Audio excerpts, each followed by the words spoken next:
নতুন গ্যাস খনি তারা বের করে নাই। বাংলাদেশে প্রচুর গ্যাস আছে, আমরা ইনশাআল্লাহ সেই গ্যাসের খনি আবিষ্কার করব এবং সেই গ্যাস বের করার মাধ্যমে আমরা মিল ফ্যাক্টরি ঘরে ঘরে গ্যাস ইনশাআল্লাহ পৌঁছাবো। এখন প্রিয় ভাই বোনেরা, আপনাদের সামনে আমি সংক্ষেপে আমার পরিকল্পনার কথা বলেছি, সাথে আমি আরো দুটো কথা বলতে চাই।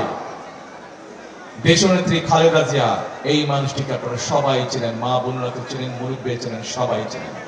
এই মানুষটিকে কিভাবে বিগত স্বৈরাচার সরকার জেল জুলুমের শিকার তাকে হতে হয়েছে আপনারা দেখেছেন। এই মানুষটিকে বলা হয়েছিল যে আপনি বিদেশ চলে যান, জেল জুলুম কিচ্ছু হবে না, কিন্তু এই মানুষটি বলেছিলেন এটি আমার প্রথম, এটি আমার শেষ ঠিকানা বাংলাদেশ, এবং এই বাংলাদেশের যত মানুষ আছে এরাই হচ্ছে আমার পরিবার, এরাই হচ্ছে আমার আপনজন, এদেরকে ছেড়ে আমি কোথাও যাব না।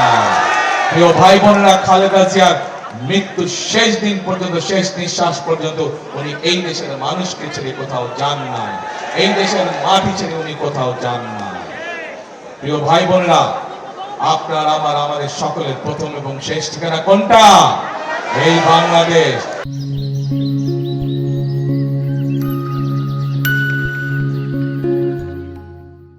কাজে এই বাংলাদেশকে আমাদের গড়ে তুলতে হবে, এই বাংলাদেশকে সুন্দরভাবে গড়ে তুলতে হবে, যেন এই বাংলাদেশের মানুষ এদেশে নিরাপদে বসবাস করতে পারে, যেন এই বাংলাদেশের সন্তানেরা এদেশেই লেখাপড়া করতে পারে, যেন এই বাংলাদেশের মানুষ এদেশেই স্বাস্থ্য সুবিধা পায়, যেন এই বাংলাদেশের যুবকরা তরুণরা এদেশেই কর্মসংস্থানের ব্যবস্থা করতে পারে।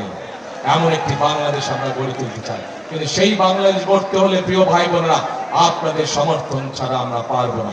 আপনারা যদি ধানের শীষকে সমর্থন দেন, আপনারা যদি নবীল্লাহকে সমর্থন দেন, ধানের শীষ ইনশাআল্লাহ সরকার গঠন করলে আমরা যেসব পরিকল্পনা আপনাদের সামনে বলেছি, ধীরে ধীরে এই এলাকায় ইপিজেড সহ, এই এলাকার ড্রেনেজ সিস্টেম সহ, এই এলাকার স্বাস্থ্য সুবিধা, মাতৃসদন সহ যেই সমস্যাগুলো আছে, ধীরে ধীরে আমরা ইনশাআল্লাহ সেই সমস্যাগুলোর সমাধান করতে পারবো।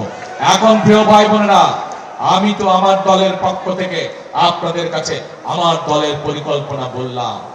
আপনাদের পরিকল্পনাটা কি 12 তারিখে? বুঝি না, আরে শুনি না তো।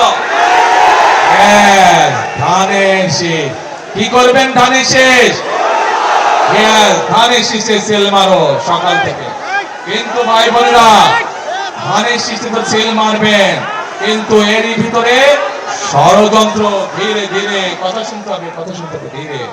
কিন্তু এই যে বিগত 16 বছর ধরে যারা বাংলাদেশের জনগণের অধিকার কেড়ে নিয়েছিল, তাদের এক সহযোগী আছে, তারা কিন্তু ভিতরে ভিতরে ষড়যন্ত্র করছে।